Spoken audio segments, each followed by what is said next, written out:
You've walked past them 1,000 times. Basement windows with ornate frames, stone arches disappearing into sidewalks, heavy doors that open into what we call below ground. But here's what nobody asks. Why would anyone build decorative masonry, carved lintels, and vaulted ceilings for a basement? They wouldn't, because those aren't basements. I started noticing this in St. Petersburg last year, then Prague, then New York. The pattern is everywhere once you see it. What we call the first floor used to be the second, and whatever was below, the real ground level, is gone, buried, in almost every city built before 1900. 3 to 4 meters of earth, covering the original streets, and somehow this became normal. Let me show you what I mean. This is a building in downtown Chicago, built in 1872 according to city records. Look at the windows at street level. Sorry, what we call street level now. Notice the stonework, hand-carved keystones, decorative corbels, the kind of craftsmanship you see on main entrances, not storage rooms. Now look at the ceiling height inside, 14 feet, with plasterwork and ceiling medallions. That's not a basement, that's a reception hall. Here's another one, San Francisco, 1880s. The basement has floor-to-ceiling windows, each one framed with granite surrounds that probably cost more than the entire modern renovation. Why would you spend that kind of money on a space meant for coal storage? I keep finding these. Boston, Philadelphia, Berlin, Prague. Always the same story. Buildings where the ground floor is too beautiful, too tall, too carefully designed to be underground. And before you say, well, cities just built up over time, I thought that too. That's the standard explanation. Cultural layer accumulation, organic urban development. Streets get repaved, debris accumulates, ground level slowly rises over centuries. Except the math doesn't work. Rome is over 2,000 years old. The ancient street level in the Forum is about 1 meter below current ground. 1 meter in 2 millennia. Meanwhile, cities built in 1800 are buried under 3 meters just 200 years later? That's not accumulation. That's not gradual. Something else happened.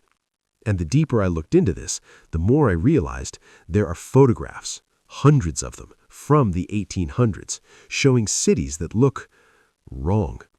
But I'm getting ahead of myself. First, you need to see just how widespread this really is.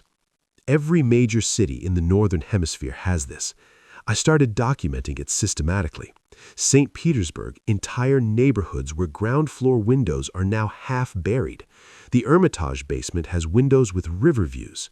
The Church of the Savior on Spilled Blood sits on a base that's clearly sunken. Move west. Tallinn, Estonia. The old town walls have foundations that extend meters below current street level with doorways leading into earth. Copenhagen. Buildings along Nijhan waterfront show the same pattern. The canal side doors, the ones tourists photograph, used to be several feet higher relative to the water. Paris. Everyone knows Paris. Walk through the Marais district and you'll see it everywhere. Buildings from the 17th and 18th centuries with their original entrances now below modern sidewalks, new stairs added later, awkwardly bridging the gap. The official story is that Haussmann's renovations in the 1860s raised street levels for sewers. But that's just Paris. What about the other 100 cities? London, Amsterdam, Vienna, Prague. Every single one has raised their street level by 3 to 4 meters in the span of about 50 to 70 years, all around the same time, mid to late 1800s. Cross the Atlantic, New York City, Lower Manhattan is full of these. Buildings from the 1860s with elaborate stonework at what's now basement level. Seattle actually admits it. They literally raised the entire downtown by 1 to 2 stories after the fire of 1889. They built new streets on top of the old ones. You can tour the underground city right now. It's a tourist attraction called the Seattle Underground. But Seattle's unique because they acknowledge it. They had to. The old storefronts are still there, perfectly preserved underground, complete with sidewalks and former street-level entrances. What's interesting is nobody asks why this was even possible. How do you just bury a city? Where does that much earth come from? Chicago has the same story. After the Great Fire of 1871, they raised the street level throughout downtown. Official reason? Better drainage, sewers, flood prevention. But if you look at photographs from the 1870s and 80s, you can see something strange. The amount of earth, the speed of the operation, the fact that they did this while simultaneously rebuilding thousands of structures. Here's what made me stop and really question the timeline. These cities weren't wealthy yet. America in 1870 was still recovering from a civil war. Chicago was a frontier town 40 years earlier. The technology of the time was horses and hand tools, and yet somehow they moved millions of cubic meters of earth, reconstructed entire urban centers, and did it all in less than a decade? That's not impossible, but it is odd. And this is just what's visible on the surface. When you start looking at the photographs from that era, the actual images taken during this period, things get considerably stranger.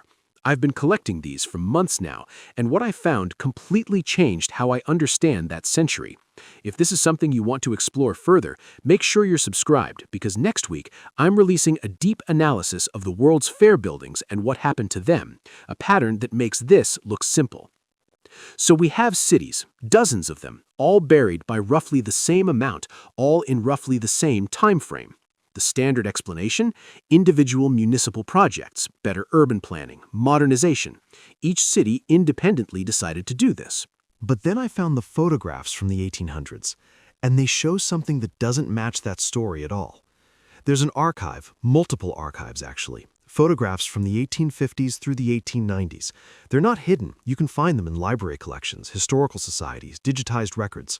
But they're rarely discussed in context. Let me describe what I'm looking at right now. This is Johnstown, Pennsylvania, after the flood of 1889. The official death toll was over 2,000 people. The photographs show the downtown area completely buried in mud and debris. Buildings tilted, some collapsed, everything coated in layers of thick sediment. Standard explanation: dam failure. The South Fork Dam broke, released 20 million tons of water down the valley. Catastrophic, tragic, well documented. Except, here's what's strange. Look at the depth of the mud in these photos. It's not water damage. It's not flood debris like you'd see from a modern flood, scattered wreckage and overturned cars. This is meters-deep mud, dense enough to support the weight of rescue workers standing on top of it. The buildings aren't washed away. They're half entombed, as if the earth itself rose up around them. Now look at these images from Galveston, Texas, 1900, another famous flood. Hurricane devastates the island, thousands dead, city destroyed. The photographs show similar scenes, buildings buried to their second stories in compacted sediment and debris. And here's Seattle, 1889. Fire, yes, but look at what they're doing in the reconstruction photos. They're not just rebuilding, they're filling in the old streets with earth, raising everything. The before and after images show ground level rising by multiple meters. One city, tragic but explainable. Two cities, coincidence, but I kept finding more. Sacramento, California, multiple floods through the 1850s and 60s. The solution, according to records, was to raise the downtown by 10 to 15 feet. They literally jacked up the buildings, filled in beneath them with earth, and created new streets at the higher level. The old storefronts are still down there. Winnipeg, Canada, flooded repeatedly in the late 1800s. Solution, raise street level. Albany, New York, same solution, same time frame. These projects all happen within about a 40-year window, 1850 to 1890, and they're all explained as responses to local disasters, fires, floods, drainage issues. Each city handled independently, each solution arrived at separately. But when you map them, there's a pattern. They cluster. Northern Hemisphere, temperate zones, primarily between 40 and 60 degrees latitude, almost all coastal or near major waterways, and almost all experiencing what records describe as unusual flooding or accumulation during that period. Here's something I noticed in the written accounts from that time. Newspaper descriptions of these events use strange language. After the Johnstown flood, a reporter described the mud as having the consistency of mortar, arrived as if from nowhere. Another account from Galveston mentions sediment that appeared to rise from below ground as much as wash in from the sea. These are odd phrasings for flood damage. Then there are the maps. I spent 2 weeks comparing maps from 1700 through 1800 with modern geography. Coastlines don't match. Rivers have different courses. Entire lakes are missing or appear where they shouldn't be. The changes are too substantial for 200 years of natural erosion and shifting. The standard explanation for this: cartographic errors, improved surveying techniques, better technology. Old maps were just wrong. Maybe, but why are they wrong in consistent ways? Rivers that supposedly changed course all shifted in similar patterns. Coastlines that were incorrectly drawn all show the same type of deviation, consistently showing less land than exists now. What if the maps weren't wrong? What if the geography actually changed? I know how this sounds. I'm not trying to convince you of anything. I'm just laying out what I found. Because the more I looked, the less the official timeline made sense. And then I discovered something that really made me question everything: the world's fairs.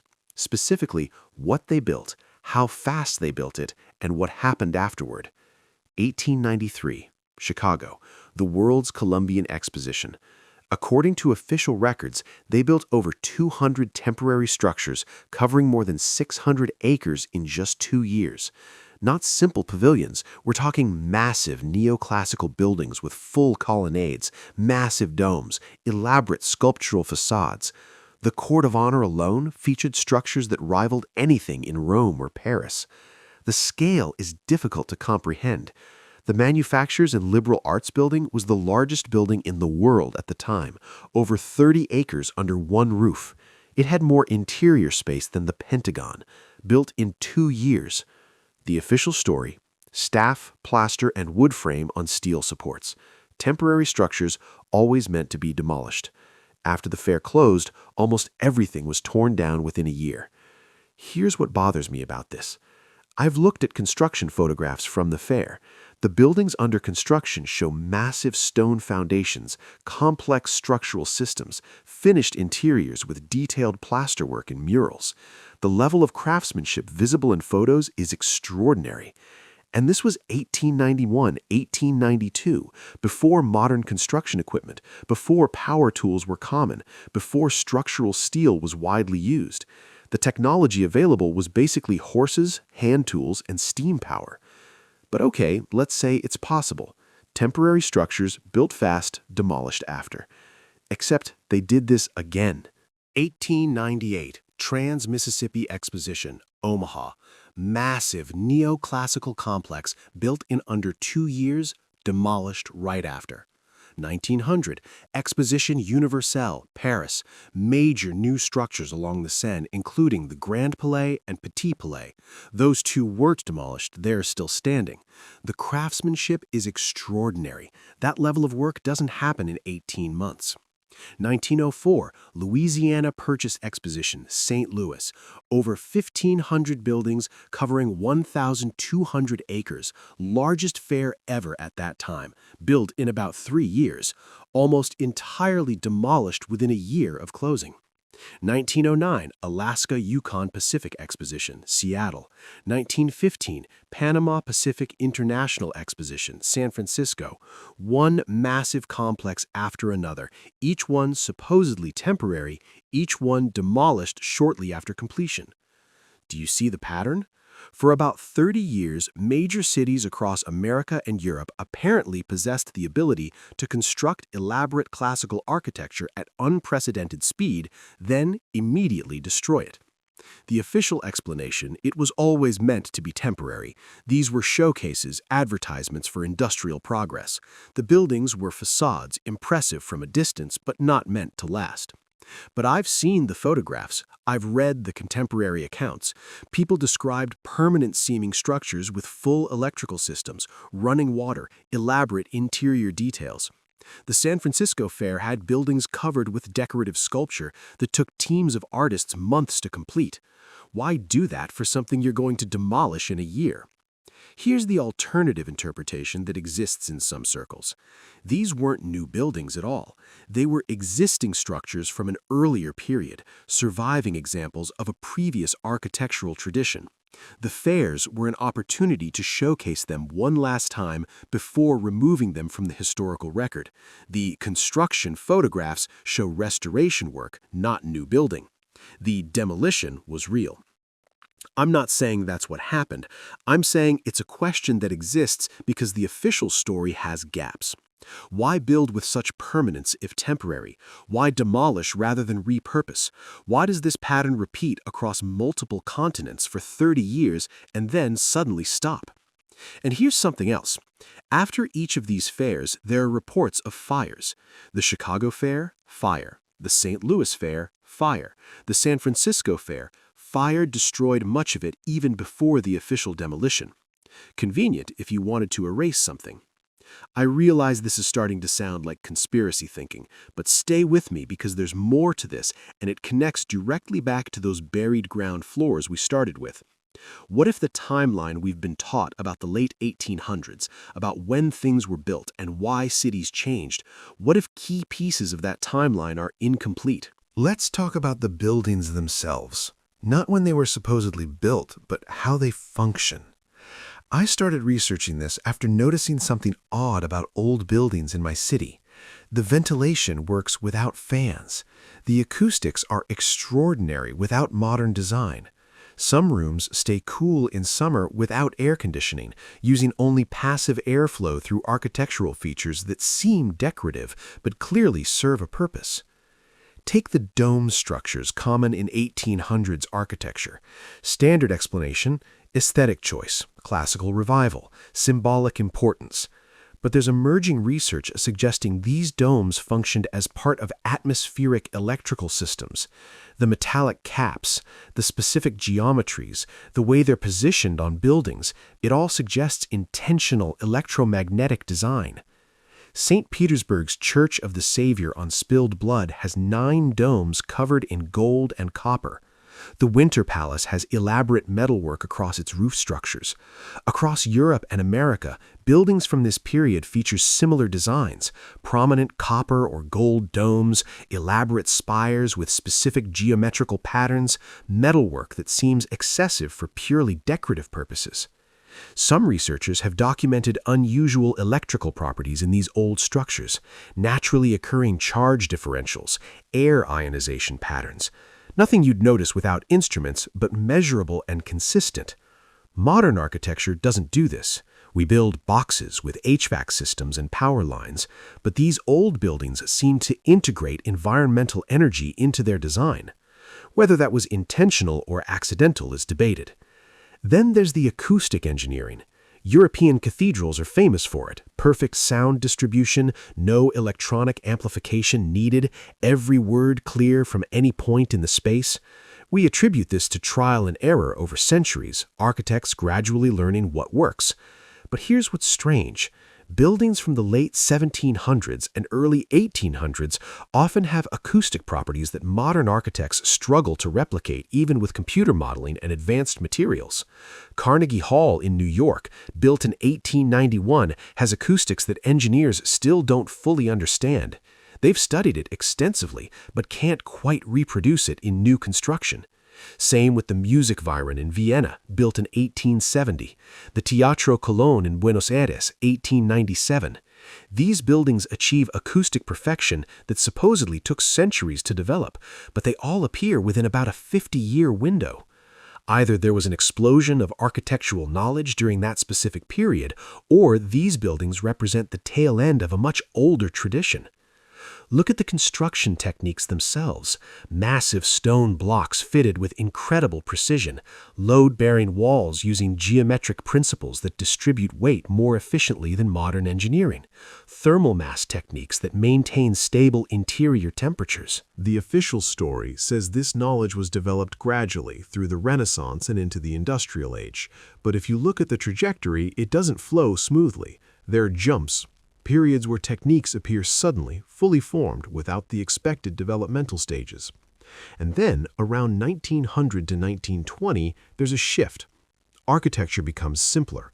Art Deco, modernism, international style, all moving towards geometric simplicity and away from the elaborate classical forms. The standard explanation? Changing aesthetics, new materials like steel and concrete, new philosophies about form and function. But it's also when the old techniques stop being used. The elaborate stonework, the acoustic engineering, the passive environmental systems, all of it phases out within about 20 years. This is where the trail gets complicated and where different researchers have very different interpretations. Some see technological loss. Others see intentional simplification. I can't tell you which is correct, but I can show you what comes next. If you're finding this valuable, leave a comment about which thread you want me to follow deeper, the architectural side or the historical documentation gaps, because both lead to questions that still don't have clear answers. So we have cities with buried ground floors. We have massive architectural projects that appeared and disappeared. We have construction techniques that seem too advanced for their supposed time period. And then there are the archives, or rather what's missing from them. Here's something I didn't expect to find: gaps in public records during the late 1800s. Not everywhere, not uniformly, but enough to notice a pattern. City records that should exist, building permits, construction logs, financial ledgers, are often incomplete for the period between roughly 1850 and 1890. I started checking this systematically after finding irregularities in Chicago's records. The period right around the Great Fire of 1871 is well documented. The fire itself, the immediate aftermath, the relief efforts, all extensively recorded. But the following 10 years, when they supposedly rebuilt the entire downtown and raised street levels, the documentation becomes surprisingly sparse. Building permits exist but are often vague. Construction contracts are referenced but originals are missing. Financial records show expenditures but not in the detail you'd expect for projects that large. The explanation? Records were lost in the fire or in subsequent fires or simply degraded over time. Fair enough, but then I found the same pattern elsewhere. San Francisco after 1906 earthquake and fire, extensive documentation loss. St. Louis, multiple archive fires in the early 1900s. Seattle, records from the 1880s and 90s are incomplete, attributed to the 1889 fire. Almost every city that underwent major reconstruction during this period has gaps in its municipal records, and almost all attribute it to fires or disasters that conveniently occurred right around the same time. Is this coincidence? Maybe. Fires were common in the 1800s. Buildings were wood, fire suppression was primitive, archives were vulnerable. It's entirely possible these gaps are exactly what they appear to be: unfortunate losses due to historical circumstances. But the pattern is consistent enough to raise questions. There's also the matter of name changes. Cities renamed streets, neighborhoods, sometimes the cities themselves during this period. St. Petersburg became Petrograd in 1914, then Leningrad, then St. Petersburg again. But those are political changes with clear motivations. What's stranger is the number of smaller changes. Streets renumbered, districts reorganized, old names replaced with new ones. This happens during periods of upheaval, yes, but it also makes it harder to trace the history of specific locations. Try researching a building's history when the street address changed twice and the owner's records burned. Then there's what survives, what's carefully preserved versus what's lost. The records that remain from this period tend to focus on certain narratives: industrial progress, urban improvement, modernization. Records that might complicate those narratives, construction difficulties, unusual costs, unexplained delays, those are often the ones missing. Again, this could be selection bias. Historical preservation favors successful narratives. Nobody keeps extensive records of problems and failures. We remember what worked, forget what didn't. But it does create a situation where challenging the official timeline becomes difficult. If you question how Chicago raised its street level so quickly, the response is, well, the records show they did. But the records that would show exactly how are incomplete. Some researchers point to private archives, Masonic lodge records, society documents that might contain information not in public records. These are difficult to access and verify. Claims get made about what's in these archives, everything from complete construction records to maps of pre-flood geography, but without independent verification, it remains speculative. So we have structural anomalies, timeline questions, and documentary gaps, each one explainable individually. Together, they create space for alternative interpretations. And some of those interpretations suggest that people in positions of knowledge, whether that's architectural societies, city planners, or other organizations, might have understood something about this period that didn't enter mainstream history. Walk through any old city and you'll see them. Masonic symbols on cornerstones, architectural elements that carry specific geometric meanings, buildings aligned to cardinal directions or astronomical features with no obvious practical reason. The standard interpretation: fraternal organizations were powerful in the 1800s. They marked their buildings. It was a sign of membership and pride.